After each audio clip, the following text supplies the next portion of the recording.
आज की क्लास में हम श्वसन तंत्र के बारे में बात करेंगे। कल की क्लास में हमने बहुत सारे तंत्र देखे, है ना। शरीर के जो सिस्टम्स होते हैं उनको अलग अलग संस्थानों या तंत्रों में बांटा गया था। पहला हमने पाचन तंत्र देख लिया है, उसका वीडियो है ऑलरेडी। दूसरा आज जो बन रहा है ये है श्वसन तंत्र। श्वसन तंत्र श्वास लेने और छोड़ने से रिलेटेड जो सिस्टम होता है, पूरा का पूरा सिस्टम क्या है, जिस भी भाग की हम बात कर रहे हैं और जो भाग हम पढ़ने के लिए आज सेलेक्ट किए हैं दैट इज कॉल्ड सिस्टम। आज हमने श्वास से रिलेटेड भागों को सेलेक्ट किया है, इसके लिए श्वसन तंत्र है। इंग्लिश में इसको कहा जाता है क्या, respiratory system. Respiratory system clear. अब श्वसन क्या है, सांस जब हम लेते हैं तो सांस में पूरी की पूरी हवा जाती है। ऐसा नहीं कि सिर्फ ऑक्सीजन छन के जाता है, पूरी की पूरी हवा जाती है। उस हवा में से ऑक्सीजन जो है वो इन फेफड़ों में ऑक्सीजन का आदान प्रदान होता है। तो वो ऑक्सीजन के आदान प्रदान से फिर कार्बन जो होता है वो ऑक्सीजन से होता है और कार्बन गैस से बाहर निकलता है। क्लियर। इसीलिए हम कहते हैं कि श्वास में ऑक्सीजन लेने और कार्बन डाइऑक्साइड छोड़ने की पूरी प्रक्रिया को कहा जाता है श्वसन। अब ये श्वसन की क्रिया हर कोई करता है। हम पढ़ने वाले हैं पशुओं में, गाय में श्वसन वो कैसे होता है। गाय भी मैमल है, हम में और गाय में सिर्फ शारीरिक संरचना में थोड़ा बहुत अंतर है, अदरवाइज वो भी एक पशु है, जानवर है, एनिमल है और हम भी एनिमल ही हैं। क्लियर। अब श्वसन तंत्र मतलब सांस लेने में कौन कौन से अंग भाग हैं उन सबको हम देखेंगे इसमें, इसलिए ऊपर में लिखा गया है श्वसन तंत्र के अंग। क्लियर। तो श्वसन तंत्र मतलब हम नाक से सांस लेते हैं, नाक से लेके लास्ट में आता है फेफड़ा, फेफड़े तक के हर एक भाग को हमको लिखना है, पढ़ना है और समझना है। सो सबसे पहला जो अंग है वो है नाक। क्लियर। नाक क्या है, ये प्रवेश द्वार है। नाक जो ये पूरी की पूरी संरचना जो है वो नाक है, ये संरचना। अब इसका हर एक जो छिद्र दिख रहा है, ये हर एक जो भाग है जो कोष्ठक जैसा रहता है उसको कहा जाता है नॉस्ट्रिल। इंग्लिश में, हिंदी में क्या लिखे हैं, नथुने, तो उनको कहा जाता है नथुने। ये रास्ते हैं, ये प्रवेश द्वार है, किसके लिए, हवा के लिए। इससे होकर हवा जाती है। क्लियर। अब हवा जब सांस लेते हैं, हवा अंदर जाती है तो वही हवा दूसरे भाग जिसको कहा जाता है फेरिंक्स, ग्रसनी, ये यहाँ वाला हिस्सा, इसी भाग से क्या होता है, वो हवा अंदर जाती है। अब ये फेरिंक्स याद करो कि पाचन तंत्र में भी ये फेरिंक्स था, खाना भी इसी रास्ते से जाता है, हवा भी इसी रास्ते से जाता है ना। तो ग्रसनी जो है ये क्या है, वायु और आहार के लिए उभयनिष्ठ रास्ता है। मतलब ये जो ग्रसनी है हमारी, इस ग्रसनी में खाना भी जाता है और हवा भी जाती है जिसको हम सांस लेते हैं। इतना क्लियर है।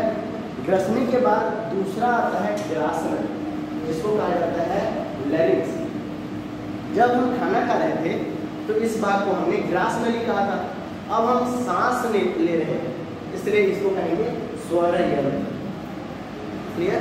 अब इसको ग्रासनली भी बोलते हैं, मतलब ग्रासनली ही बोलते हैं, लेकिन क्योंकि हम श्वसन से रिलेटेड पढ़ाई कर रहे हैं तो इसमें श्वसन से रिलेटेड टर्म्स हम यूज करेंगे और लैरिंक्स को इसमें लिखा है स्वर यंत्र।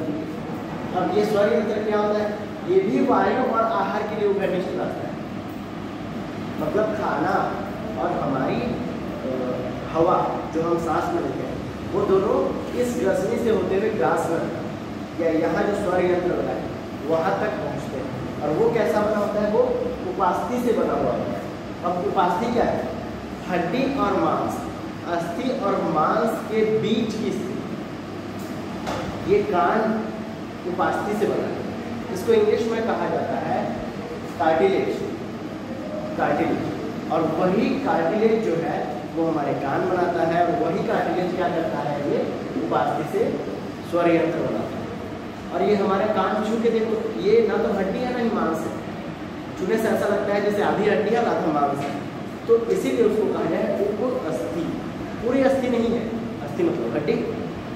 तो उपास्थि से बना हुआ क्या है, लैरिंक्स। अब इनका काम हमेशा अगर एग्जाम में आता है तो आप एक दूसरे से जोड़ना लिखते हैं। कैसे? नॉस्ट्रिल नाक, नाक के डक्ट को लैरिंक्स से जोड़ता है कौन? फेरिंक्स। ग्रसनी जो है वो स्वर यंत्र और नाक को जोड़ता है। क्लियर? अब स्वर यंत्र क्या करता है? ये ग्रसनी और श्वास नली को जोड़ता है। ग्रसनी और श्वास नली के बीच का भाग कौन सा है? ये स्वर यंत्र है, ये उपास्थि से बना हुआ है। अब आता है श्वास नली, ट्रैकिया। ट्रैकिया जो है ये लैरिंक्स के बाद जो जिसमें सिर्फ हवा जाती है, वो बड़ा सा पाइप, जो बड़ी सी नली है, वो है श्वास नली, ये ट्रैकिया। क्लियर? अब ये श्वास नली कैसा? ये भी उपास्थि से बनी होती है। उपास्थि मतलब ऐसी हड्डी से बनी होती है, उपास्थि से बनी होती है। और ये स्वर यंत्र मतलब लैरिंक्स और श्वसन, इन दोनों को जोड़ते हैं। लिख देना एग्जाम में, लिख देना, नंबर कोई नहीं काटेगा। क्लियर ना? ये वलयों में बटा हुआ है। वलय का मतलब होता है रिंग्स। कैसे रिंग्स? इसकी संरचना, इसकी संरचना मैंने रिंग्स बनाया। रिंग्स बनाया मतलब ये रिंग्स ऐसे होता है। आप लोगों ने वो वाटर सप्लाई पाइप देखा होगा ब्लू कलर का, जिसमें रिंग्स बने होते हैं, ये वैसे ही होता है और उपास्थि से बना होता है। तो उपास्थि से बना होता है श्वसनी और स्वर यंत्र को जोड़ता है श्वास नली, और वलयों में बटा होता है, रिंग्स में बटा होता है। उसके बाद वाला भाग आता है श्वसनी। अब ये श्वसनी क्या करता है? ये ब्रोंकाई है। ब्रोंकाई मतलब ये हमारा जो ट्रैकिया है दो भागों में आगे बढ़ता है, उसमें से हर एक भाग को क्या कहा जाता है? ब्रोंकाई। इसमें से हर एक भाग होता है ब्रोंकाई। ये ब्रोंकाई क्या करता है? फेफड़ों से सीधा जुड़ा रहता है। ब्रोंकाई फेफड़े से जुड़ा रहता है, और इसके बाद ये ब्रोंकाई जो है ये ब्रोंकियोल्स में बना रहता है। ब्रोंकियोल्स मतलब इसी ब्रोंकाई के छोटे छोटे और भाग जो फेफड़े के अंदर बटे होते हैं, ऐसे। क्लियर? जैसे अगर हमारा ये एक श्वसनी है, मतलब एक ब्रोंकाई है, तो ये फेफड़े के अंदर जाने के बाद भागों में बट गया। भागों में बटने के बाद इसका हर एक भाग जो है वो होगा ब्रोंकियोल्स। क्लियर? ब्रोंकियोल्स में बटा होता है। अब बात करते हैं फेफड़े। फेफड़ा क्या है? फेफड़ा स्पंज नुमा संरचना है, स्पंज जैसा संरचना है, स्पंज जैसी संरचना है जो अंदर से स्पंजी है। इसका रंग कैसा होता है? इसका रंग होता है गुलाबी। गुलाबी धोने के बाद ये सफेद दिखता है, लेकिन अंदर धोने कौन जाएगा? उसमें रक्त है, खून है, इसलिए वो क्या है? उसका रंग गुलाबी होता है, हल्का गुलाबी इसका रंग होता है। छोटे छोटे वायु कोशों से बना होता है। वायु कोश मतलब ये ऐसा, ये वायु कोश है, ये एक वायु कोश है। वायु कोश की संरचना कैसे होती है? आप लोगों ने फूल को भी देखा होगा। फूल को भी कैसे छोटे छोटे कोशों से बना होता है ना? वैसे ही फेफड़ा भी वैसा ही है, वो भी बहुत छोटे छोटे यूनिट से बना होता है, और उसके हर एक यूनिट को कहा जाता है वायु कोश। इंग्लिश में उनको कहा जाता है एल्वियोलाई। एल्वियोलाई का मतलब होता है वायु कोश। ये क्या करते हैं वायु कोश? ये सबसे स्मॉलेस्ट यूनिट है, इसमें फैले रहते हैं। ये पूरा का पूरा स्पंज है, स्पंज का हर एक यूनिट जो है वो वायु कोश है। इस वायु कोश में बहुत सारी छोटी छोटी ब्लड कैपिलरीज, रक्त केशिकाएं जुड़ी हुई होती है इसके बारे में। तो जब हम सांस लेते हैं, अब प्रोसेस समझो, इसमें जो ये छोटा सा डक्ट दिख रहा है, जो गोभी का डंठल दिख रहा है ना, ये जो छोटा सा डक्ट दिख रहा है, ये वही ब्रोंकियोल्स के ही छोटे पार्ट्स हैं। मतलब ये ट्रैकिया गया, ट्रैकिया दो भागों में बट गया, ब्रोंकाई, ब्रोंकाई और छोटे छोटे भागों में बट गया, ब्रोंकियोल्स, वो ब्रोंकियोल्स और छोटे छोटे भागों में बट गए। तो वो छोटे छोटे भागों में से लास्ट जो सबसे पतला भाग है, सबसे छोटा भाग है, वो जुड़ा रहता है किससे? वायु कोश से। और इस वायु कोश में रक्त की भी सबसे छोटी इकाई, मतलब रक्त वाहिनी की सबसे छोटी इकाई, जिनको हम ब्लड कैपिलरीज कहते हैं, रक्त वाहिनी, सबसे छोटी रक्त वाहिनी और सबसे छोटी वायु वाहिनी, हवा वाली वाहिनी और रक्त वाली वाहिनी, हवा वाला पाइप और खून वाला पाइप, ये दोनों एक दूसरे से ऐसे जुड़े हुए हैं। ऐसे मतलब ये वायु कोश के बाहर ब्लड कैपिलरीज ऐसे रहते हैं। अब उनके जो मेम्ब्रेन होता है, उनका जो मेम्ब्रेन होता है, बाहर की झिल्ली होती है, वहाँ से ऑक्सीजन का आदान प्रदान होता है। और तब क्या होता है, ऑक्सीजन अंदर आता है, रक्त में मिल जाता है, खून में मिल जाता है, और कार्बन डाइऑक्साइड यहीं से भी इसी एल्वियोलाई से एल्वियोलस में जाएगा, मतलब इस एल्वियोलाई से ब्रोंकियोल्स में जाएगा, ब्रोंकियोल से जाएगा ब्रोंकाई में, ब्रोंकाई से जाएगा ट्रैकिया में, ट्रैकिया से फिर ऐसे करके नाक से बाहर निकलेगा। क्लियर? अब सांस लेने का प्रोसेस क्या है? सबसे पहले जब हम सांस लेते हैं तो पूरी की पूरी हवा आती है नाक से होते हुए ग्रसनी में, ग्रसनी और ये श्वास स्वर यंत्र से होते हुए श्वास नली में आती है। श्वास नली में आने के बाद वो श्वसनियों में बढ़ जाती है हवा। श्वसनियों में बढ़ने के बाद आगे जो ब्रोंकियोल्स हैं छोटे छोटे, उन ब्रोंकियोल से होते हुए फाइनली कहाँ पहुँचती है हवा? वायु कोश। हवा को नाक से लेकर वायु कोश तक पहुँचाना जरूरी है। हवा वायु कोश में पहुँच गई, वायु केश में रक्त केशिकाएं वायु कोश को ऐसे जकड़ेंगी। अब वो रक्त केशिकाएं जो हैं वो क्या करती हैं? ऑक्सीजन को ले लेती हैं, ऑक्सीजन को ले लेती हैं और कार्बन डाइऑक्साइड छोड़ देती है। तो वो कार्बन डाइऑक्साइड आता है फिर इन वायु कोश में, वायु कोश से ब्रोंकियोल्स में, ब्रोंकियोल से आता है इस ब्रोंकाई में, ब्रोंकाई से ट्रैकिया में, ट्रैकिया में आने के बाद लैरिंक्स, फेरिंक्स और नाक के द्वारा बाहर आता है। ठीक, तो इसमें दो चीज़ें एक साथ होती हैं। पहला, जो हमारा रक्त बह रहा है, हमारा जो खून बह रहा है, उस खून का फिल्ट्रेशन होता है। कहाँ होता है? फेफड़े में। ठीक, जब हम रक्त परिसंचरण पढ़ेंगे इसके अगले लेक्चर में तब आप लोगों को सब समझ में आएगा। तो उसका पूरा का पूरा प्रोसेस क्या होता है? हमारे यहाँ लेफ्ट साइड में हार्ट है, दिल है। दिल का काम क्या होता है? किसी को याद करना नहीं होता है। दिल का काम होता है पंप, टुल्लू पंप की तरह काम करता है। याद करने वाला काम ये करता है ना, इसको कंट्रोल में रखोगे सब कंट्रोल में रहेगा। सो दिल का काम क्या है? ये सिर्फ पंप करता है। आपके घर में जो टुल्लू लगा है वो क्या करता है? निगम से जो स्लो पानी आता है उसको लेता है, फोर्स के साथ भेजता है टंकी में और सप्लाई करता है। यही करता है। हार्ट भी वही टुल्लू पंप है हमारे शरीर का। कैसे? शरीर में हार्ट जहाँ है वहाँ पहले सारे भागों से जो अशुद्ध रक्त है, जो इम्प्योर ब्लड है, वो आता है कहाँ? हार्ट में। हार्ट में आया, हार्ट से जाएगा दोनों फेफड़े में, रक्त जाएगा दोनों फेफड़े में। फेफड़े में गया मतलब वो कहाँ पहुँचा? हमारा असली फेफड़ा जो है वायु कोश है, हमको वायु कोश तक पहुँचाना है रक्त। खून जो है वो अशुद्ध था या फिर ऑक्सीजन नहीं था उस खून में, वो ऑक्सीजन बिना ऑक्सीजन का खून पहुँचा कहाँ? वायु कोश में। वायु कोश में पहुँचने के बाद हमने सांस लिया तो वायु कोश में हवा भी पहुँची। अब इन दोनों में ऑक्सीजन का एक्सचेंज हुआ और यहाँ से ऑक्सीजन मिल गया किसमें? खून में। ऑक्सीजन खून में मिल गया तो बच गया क्या? Carbon dioxide. कार्बन डाइऑक्साइड वायु कोश से होकर ये सारा प्रोसेस करके बाहर निकल गया। अब वो प्योर ब्लड जो हार्ट ने भेजा था वो हार्ट फिर से खींच लेता है। उसको हम पढ़ेंगे किसमें? रक्त परिसंचरण में पढ़ेंगे। लेकिन मैं अभी नॉर्मली बता दे रहा हूँ छोटा सा कि वो हार्ट जिसने फेफड़े में खून भेजा था प्योरिफिकेशन, फेफड़ा उसको साफ करता है, खून को साफ करता है। क्लियर? ऑक्सीजन मिलाता है, उसके बाद फिर भेज देता है कहाँ? हार्ट, दिल में। फिर दिल उसको फिर से पंप कर देता है और फोर्स के साथ पंप करता है। तो जो हमारा स्लोली धीरे धीरे जो खून आ रहा था हार्ट में, अब वो प्रेशर के साथ बाकी सब जगह जाता है। सब जगह मतलब सारे जगह। तो हार्ट का काम है पंप करना।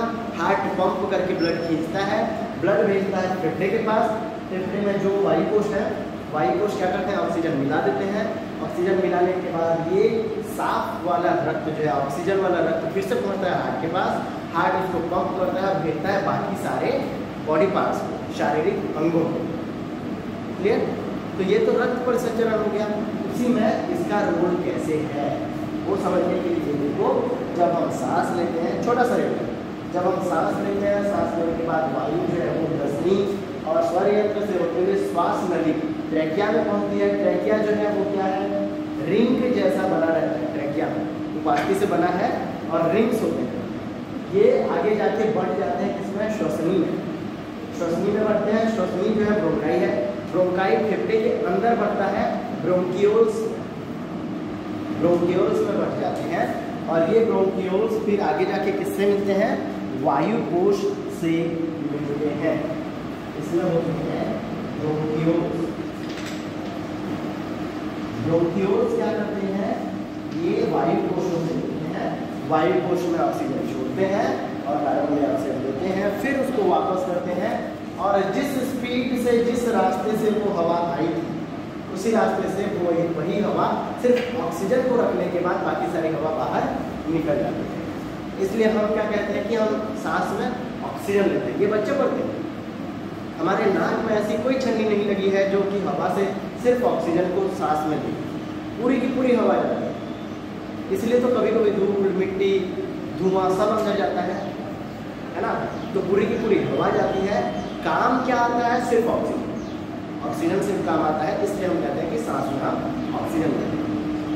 अब ये हिंदी में इसके दो प्रोसेस हैं, श्वासोच्छ्वास। इस पूरे प्रोसेस को कहा जाता है श्वासोच्छ्वास, सांस लेना और छोड़ना, दोनों की प्रक्रिया। क्लियर? अब हमने क्या किया? श्वास लेने की पूरी प्रक्रिया को इसमें देखा। सांस लेने की प्रक्रिया को दो भागों में बांटा गया, एक जब हम सांस लेते हैं, दूसरा जब हम सांस छोड़ते हैं। इतना क्लियर है? सांस लेने की प्रक्रिया को कहा जाता है निश्वसन। निश्वसन, सांस लेना, निश्वसन, या फिर सिर्फ निश्वसन। सांस अंदर लेना, निश्वसन। सांस बाहर छोड़ना जो है वो है निश्वसन। सिर्फ ठीक। तो निश्वसन क्या है? सांस अंदर लेना, और निश्वसन जो है वो सांस बाहर छोड़ना। Clear? Inhale and exhale English में। अब हम जो सांस ले रहे हैं इसको दो और नाम से बुलाते हैं। इसमें दो प्रक्रिया होती है, एक प्रक्रिया बाह्य श्वसन। क्लियर? श्वसन के और दो प्रकार हैं, एक है बाह्य श्वसन और दूसरा है आंतरिक श्वसन। बाह्य श्वसन जो हम पढ़ चुके हैं, क्या पढ़ा हमने कि सांस अंदर लेना किन किन रास्तों से जाता है, कौन कौन से अंग शामिल होते हैं और कैसे वो बाहर जाता है। ये बाह्य श्वसन जो अंगों से होता है। आंतरिक श्वसन क्या है? जो कोशिकाओं में होता है। जीवित कोशिकाएं जो छोटी छोटी यूनिट्स होती हैं, उन कोशिकाओं में जहाँ रेस्पिरेशन होता है, ऑक्सीजन का आदान प्रदान होता है, वो आंतरिक श्वसन है। और बाह्य श्वसन बड़े बड़े अंगों से जो होता है, ये नाक और ये फेफड़ा, श्वासनली, स्वरयंत्र, जितना भी हमने पढ़ा है, उन सब से क्या, इन सब से जो श्वसन की प्रक्रिया पूरी होती है, इसको कहा जाता है बाह्य श्वसन। और जो श्वसन क्या कोशिकाओं में होता है कंप्लीट, सेल्स के अंदर जीवित कोशिकाओं में जो श्वसन कंप्लीट होता है, इसको कहा जाता है आंतरिक श्वसन। Clear? So this is all about श्वसन तंत्र, श्वसन संस्थान। किसके? गाय के या मैमल्स, ऐसे ही।